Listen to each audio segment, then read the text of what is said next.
back, back.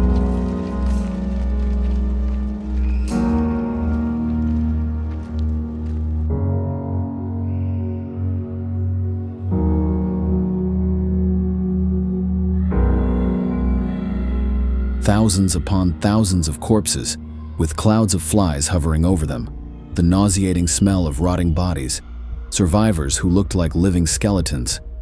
These were just some of the brutal images seen by Allied soldiers as they began liberating the concentration camps set up across Germany.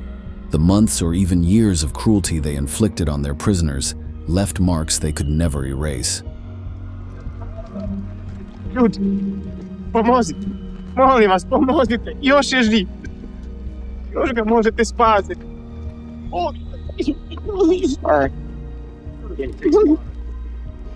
It is not surprising that some of the Allied soldiers could not contain their emotions when witnessing such cruelty.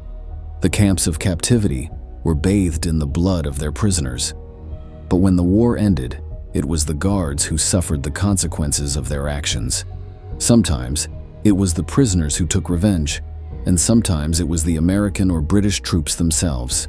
For them, it was the least they deserved for the terrible atrocities committed. That is why today, in this new military history video, we will tell you all about the brutal scenes witnessed by the Allies in the concentration camps and their visceral reactions to them.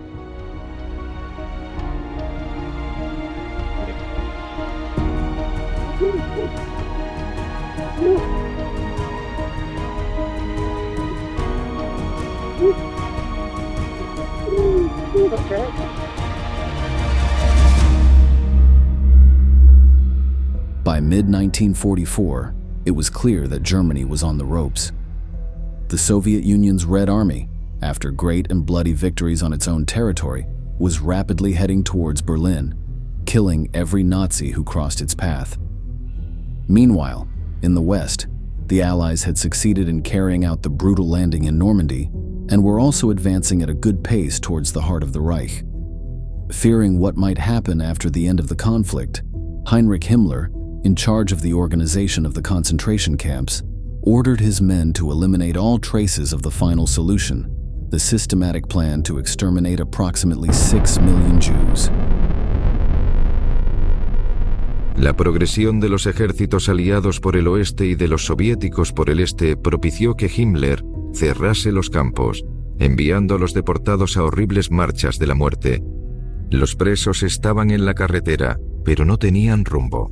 Los nazis no tenían tiempo de gasear a la gente, así que los mataron de frío y hambre. Los que no podían seguir el ritmo de la marcha recibían un disparo en la cabeza.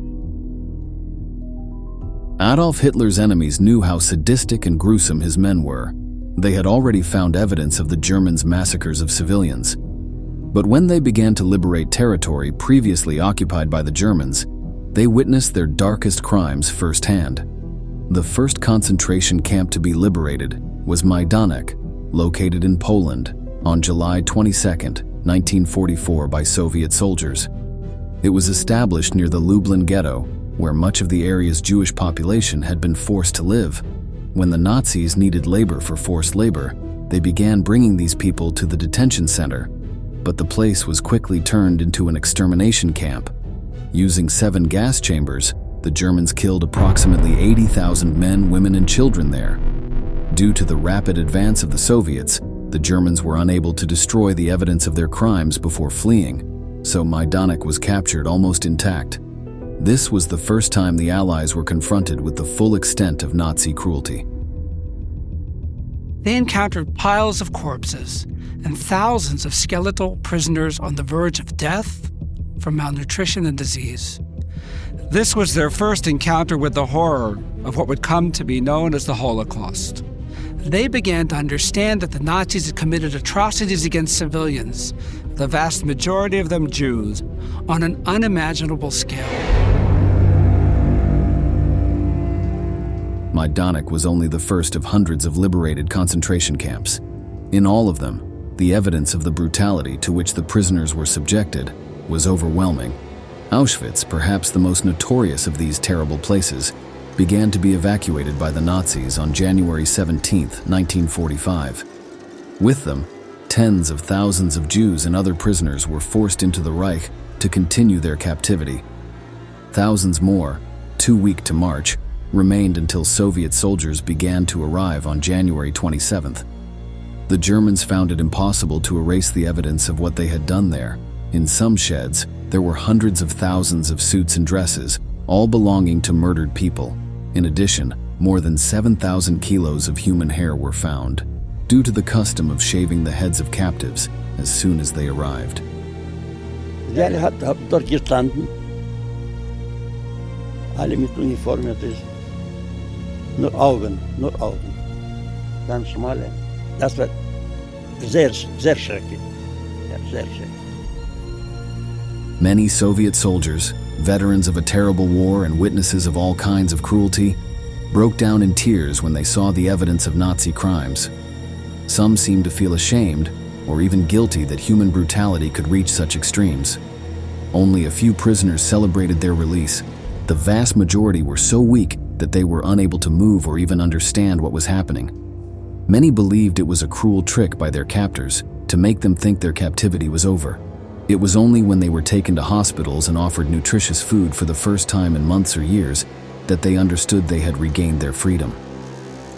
Of the 1.3 million people who arrived at Auschwitz, only 7,000 remained in the camp when the Soviets arrived.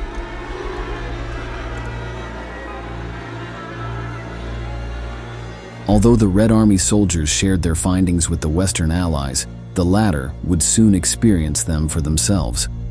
By April 1945, American and British fighters were deep inside German territory. The Nazis were constantly being forced back further and further towards Berlin.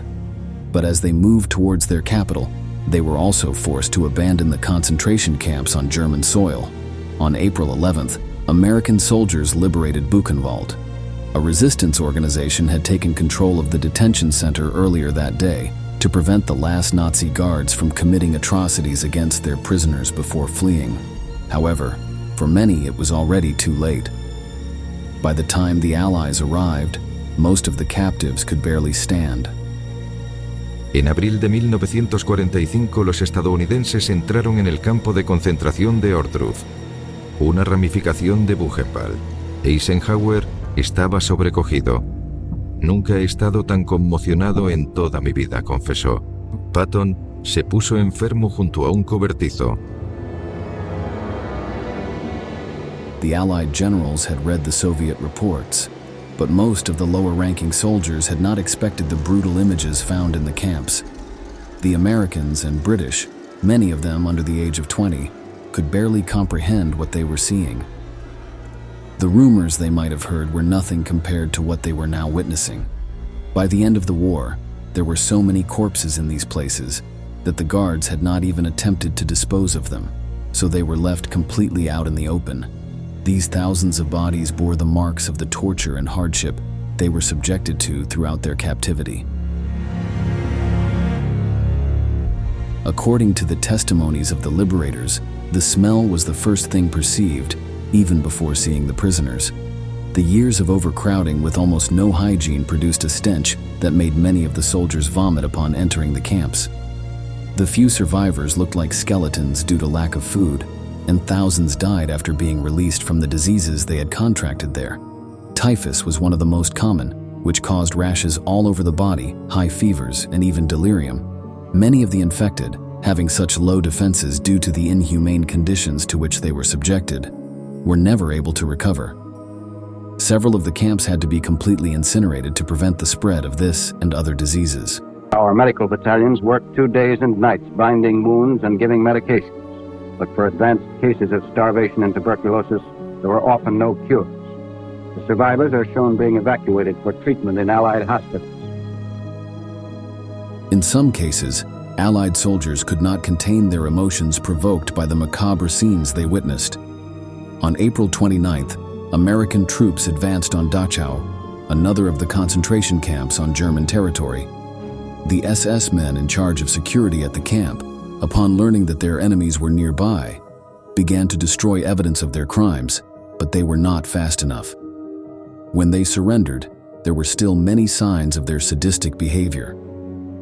Upon entering, The Americans found 39 wagons full of naked corpses, so thin that the bones could be seen beneath the skin. There were about 2,000 bodies there, some of them with signs that they had been recently murdered. For a group of Allied soldiers, this was too much. They needed revenge.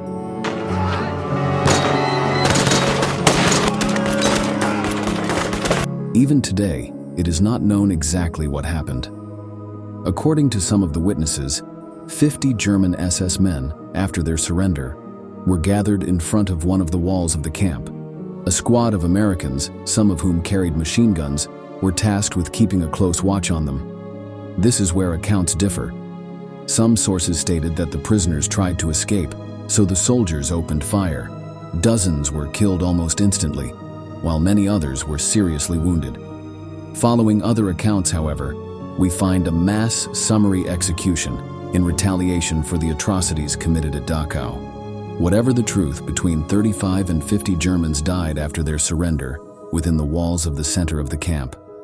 Many of those wounded by bullets never received medical attention and bled slowly to death in the snow. Didn't really feel good about what happened there. But also, I have to admit, I felt there was a certain amount of revenge. And in a way, I felt that even though these may not have been the men who perpetrated this sort of thing, at least you were paid back a little bit for these people, what happened to them. Dachau is perhaps the best-known case of a camp whose liberation turned bloody against its oppressors, but it was far from the only one. Mauthausen in Austria was one of the last detention centers to be reached by the Allies. It was between 3rd and 6th May, days after Adolf Hitler, seeing that the war was lost, decided to take his own life. This camp was one of the most brutal in all of Nazi Germany. The inhuman conditions to which its prisoners were subjected caused the death of more than 90,000 people, approximately half of those who set foot there. As in many other such prisons, the cause of the deaths were not only the German guards, but also the so-called capos. These were captives who collaborated with their captors in exchange for better living conditions, which meant supervising the rest of the prisoners and often also torturing them. Sometimes, they were even crueler than the Nazis. אני בהתחלה שהגעתי, אז תכף שאלת את הכבוי מתי יש ביקור הורים, מתי אני יכולה לבקר, מתי אני יכולה לפגוש. אמרת במחנה כזה. 3 ימים, 4 ימים, 5 ימים. אנחנו ראינו מהמחנה שלנו, איפה שגרנו, ערובה ענקית שיוצא מזה לעבוד, לא אשם, לעבוד. אז היא אומרת לי, את רואה שם נשרפו כולם. שם נשרפה אמא שלנו והאחים שלנו. By the time American soldiers arrived at Mauthausen, most of the guards had evacuated the camp, but dozens of them were still there. After the Allies disarmed these men, chaos broke out. The prisoners took the opportunity to take revenge on the people who had tormented them for years. Many were decapitated with their own knives, and in several cases, their heads were reportedly placed on stakes in a macabre display of rage. The capos were not spared from the wave of retribution. Those who had not fled were hunted down and killed with guns, or even beaten to death. In many cases, American soldiers, sickened by the brutal images they encountered each time they arrived at a camp, did not intervene to help the Nazis.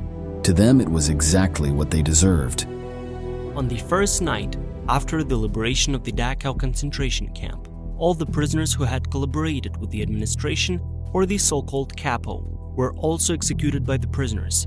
They were strangled, torn apart, some had their heads crushed, and some were simply hanged. Altogether, about 300 prisoners became victims of the first night after the liberation.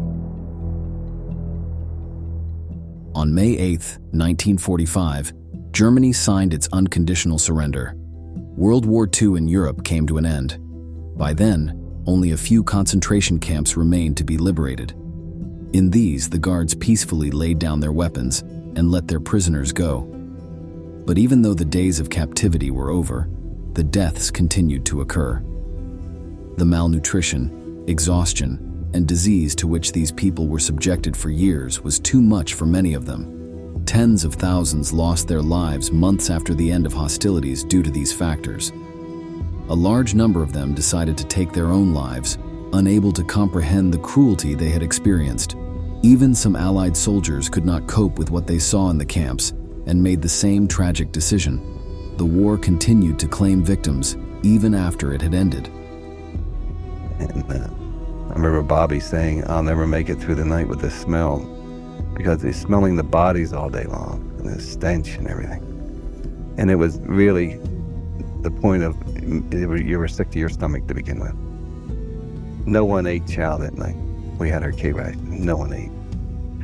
And I don't think there was a guy that slept that night. I don't think there was a guy that didn't cry openly that night. Some German guards, filled with guilt for what they had done, also took their own lives. Many others were put on trial after the war and sentenced to prison, but only the camp commanders were sentenced to death. Among them was Rudolf Höss, the leader of Auschwitz, and Martin Weiss of Dachau. For the lower-ranking Germans, however, even though they were responsible for unimaginable cruelties, the maximum penalty they faced was a few years of imprisonment. Many of them were never even brought to court and managed to spend the rest of their lives in freedom, though not in peace. However, their anguish would never be comparable to that of the few survivors of the Holocaust, who witnessed firsthand one of the most barbaric acts in human history. We have reached the end of the video, and we want to ask you, do you think the German guards killed during the liberation of the camps deserved their fate? Leave us your answer in the comments box below, and don't forget to subscribe to our channel to learn about many more military events that left their mark on history.